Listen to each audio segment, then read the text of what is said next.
What's going on, growers? It's James Prigioni coming to you live from Jersey. Even though fall's on its way, there's still some time to get some crops in the ground. Today, me and Tucker are going to share with you 7 crops you can still plant in September. Let's go!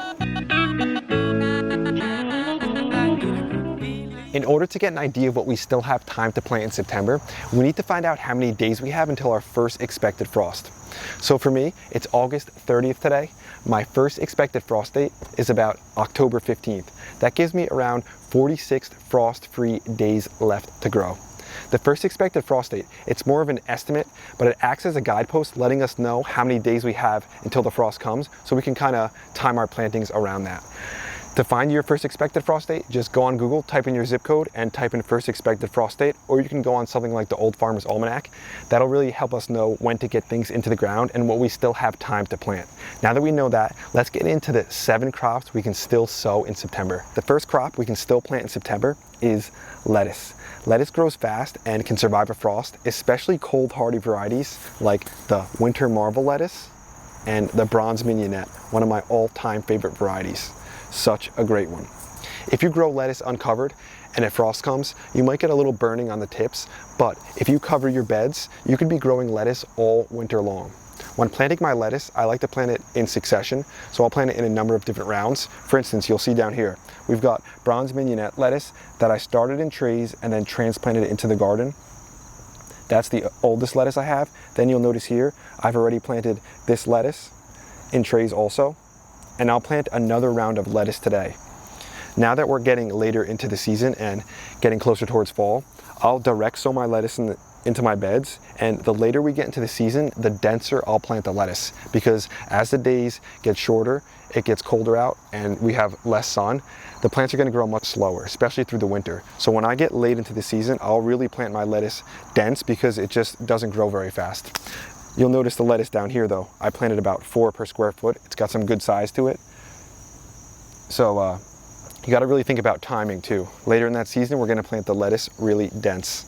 So make sure you get some lettuce in the ground. The second crop we still have time to plant in September is spinach. Like lettuce, spinach is a great one to succession plant. I'll start planting my spinach today and I'll continue to plant a few more rounds as we get deeper into September. So spinach has some really great quick cropping varieties like the Olympia spinach. But we also want to make sure we're planting some varieties that are really cold hardy. Varieties like the Bloomsdale longstanding spinach or even the giant winter spinach because of their incredible cold tolerance. With a covering, I'm able to grow spinach in my location, zone 7A, through the whole entire winter. One thing about spinach is it could be a little tricky getting good germination. One of the reasons is because you want to get new spinach seeds every year. It's not something like tomato seeds, which will last 6 years. You really want to renew your spinach seeds every year. To increase germination, what I suggest you do is pour your spinach seeds into a cup like this, and then fill it with water and soak your spinach seeds for at least 24 hours before planting. This will help increase the consistency of your germination and kind of also speed up the germination also. It looks like Tuck is, look, he's finding his own green beans down here. This guy loves the dragon tongue beans. He's picking them right off the plant. Okay, let me grab this one. Let me help him get it. If you don't feed this guy, he'll end up just feeding himself. If you love seeing Tuck in the video, spam some hearts down low. It's a little wet out here, so he's getting a little bit of a dirty face, but we're both having a blast out here.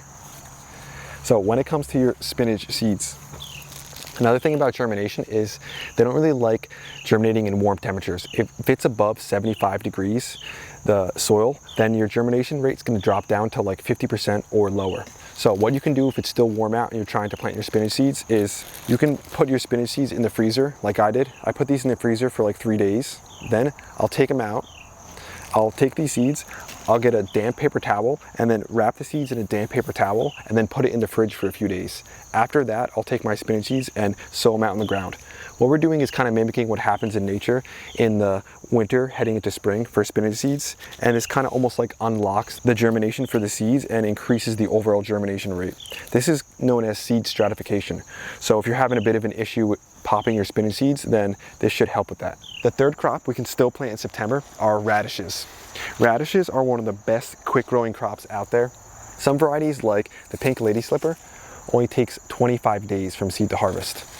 The French breakfast, only 26 days. And even the Pink Beauty, only 28 days from seed to harvest.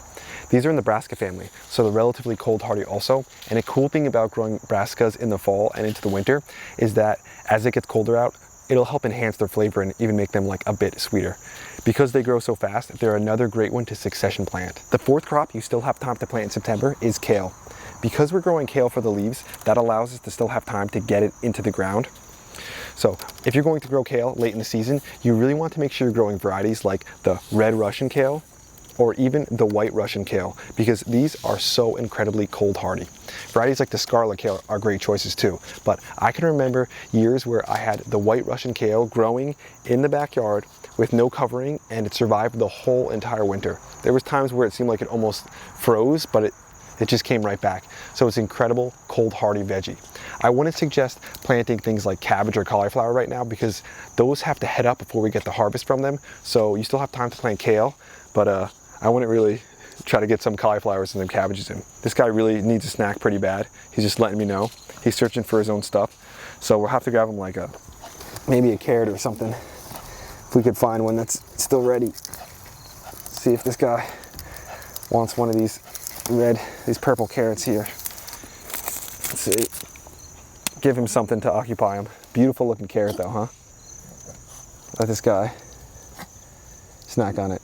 He's getting pretty adamant about finding some snacks out here. He wants to be paid for all the work he's doing. So we'll let him snack on that. The fifth crop you still have time to plant in September are beets.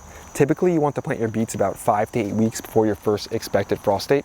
So if you want to get some beets in the ground now, it's a good idea to plant some varieties that are relatively quick cropping. Varieties like the albino beet, which only take about 55 days. It's also a good idea to have something like a row cover because the beets will survive a light frost, but adding a row cover will just help extend their season and put less stress on them when a frost comes. Another thing about beets is it's good in regards to germination to soak your beet seeds for about 12 hours before planting. So similar to what we did with the spinach, we'll just take our beets, pour them into a cup, and then pour some water in, and we'll plant them and we'll let this soak for like 12 hours. That will help speed up germination and also help us to get more consistent, even germination. When it comes to beets, even if you do plant them a bit late, that's okay if the actual root doesn't form because the greens in the beets are edible too, so it's still a good healthy snack. You can see some beets that I started a little bit ago that are coming up right behind me. You'll notice I sow multiple beets in most locations.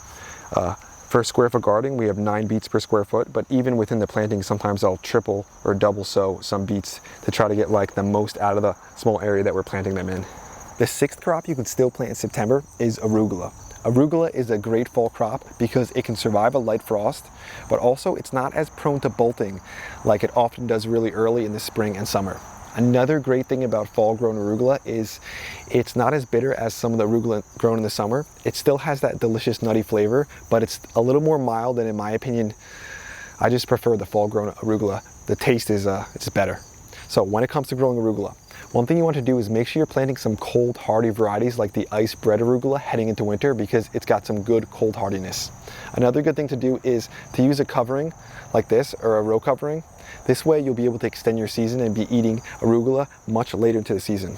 One other thing I want to mention when it comes to growing arugula, similar to what I do with my lettuce, the later into the season that I'm planting the arugula, the denser I like to plant it. The seventh crop you can still plant in September is Swiss chard. Now is a great time to get some of your Swiss chard into the ground. This can survive a light frost without a covering, and with a covering, how I usually grow it, it'll grow deep into the winter and even through the whole entire winter. I still have some of my Swiss chard growing from the spring, and that will grow well through the winter too, but that doesn't mean it's too late to plant a whole nother round of Swiss chard. It's a great cut and come again green. It's super nutritious. It's got a nice flavor to it, and it's definitely one I always love growing. This is one of the crops that Bill Mollison says people in North America just do not grow it enough because just like the one I showed you, you could plant it in the spring, it grows through the summer, it won't bolt, and then it'll grow through the fall and deep into the winter. So if you don't have some Swiss chard planted already, make sure you get some in the ground today. It wouldn't feel right if me and Tuck let you go without mentioning some bonus crops. So the first one I'm gonna group together as 2. This is parsley and also cilantro. So the idea with these is you wanna plant your parsley and cilantro in pots and let them grow into fall and in the winter until it starts getting cold out. Once it starts to get too cold out, bring them inside and then put them like in your kitchen on a south facing window. This way you can be getting fresh greens, fresh herbs without even having to go outside. They'll grow relatively well with just a little bit of light. So another bonus crop you can try at this time of the year is carrots. Typically you want about 2 months when it comes to growing carrots because they have a long germination period, but if you want to try to really press your time, like for me, I only have 1.5 months left, you want to try to grow a variety like Mokum, which only takes 48 days. So you can still try to get some quick cropping carrots into the ground if you want to push it a little bit. There's also a whole group of other crops that you can still plant at this time of the year. These ones are the cold hardy veggies like Claytonia and Tatsoi and Bok Choy and Mizuna and Mashi, and even something like the Echina Savoy or sorrel in the back here. So these are more kind of like uncommon veggies, but they really, I love the way they taste. They're all fantastic and they have really good cold resistance. So some of these barely even need to be covered, but if you want to make sure you're growing things through the winter, just like I mentioned so many times before, use a covering. A row cover will get you past some light frost, but if you want to be able to grow through the whole entire winter, I suggest using a hoop house where you have like plastic over it, or even 2 layers of plastic, which I do for some of my other gardens. Everything I shared with you, this is what pertains to where I live in zone 7A, so that's how I kind of structured the plants that I share with you around that, so just keep that in mind. If you're in an even higher zone than me, then you could probably grow a lot of this stuff through the winter. But for me and Tuck, we've been planting almost all these veggies for years now, and we think they're great ones to get into the ground. Just because it's September doesn't mean that it's time to kind of slow down with your sowing. There's always something else to get in the ground, and the only way to continue to be getting food late into the winter is to continue sowing and to prepare for the weather before it actually gets here. That's the way we do it, and we feel so fortunate going out of the winter and getting fresh greens. There's nothing like getting greens when you really, really need them. That's today's video, growers. Thanks for watching. We hope you enjoyed it. We hope you got something out of it. Spam some hearts for Tuck. He's been a soldier out here, staying out here the whole time. Yeah, we gave him a few snacks, but that's only because he deserved it. You'll notice this bed behind me. We've got a lot of stuff growing, and this is going to be a lot of our fall veggies. I'm happy with how well everything is growing so far. Once I get my carrots and stuff up, I'll come around and mulch a lot of these things just to help protect the plants through the winter. But the temperatures have dropped already and we're only just heading into September. So you guys need to make sure you get some of this stuff in the ground so you can be eating it later in the season, and the sooner the better when it comes down to it. That's why I wanted to post this video before even September came, to give you like the most amount of time to get your stuff planted into the ground. Me and Tuck wanted to mention to check out the merch at jamesprigioni.com. Grab a Gardening is Life shirt, grab a grow shirt, and be part of the team. We also want to send a thank you to one of our new channel members, Tamika McClendon Boyd. Thanks for being a part of Team Grow. Thanks for having your hand in everything we're doing back here. And we had a blast making this video. It's like a little gloomy outside. There's a little bit of a mist, but I think it's the perfect day to get out here to get your sowing going so that soon you'll be getting some harvest, because you always got to be looking towards the future. Yeah, we still have a lot of nice summer veggies growing and stuff over here, but soon we're going to get to the point where this stuff just quits producing, and we want to make sure we have the next round of things lined up. Tuck and James will be back again real soon. We out.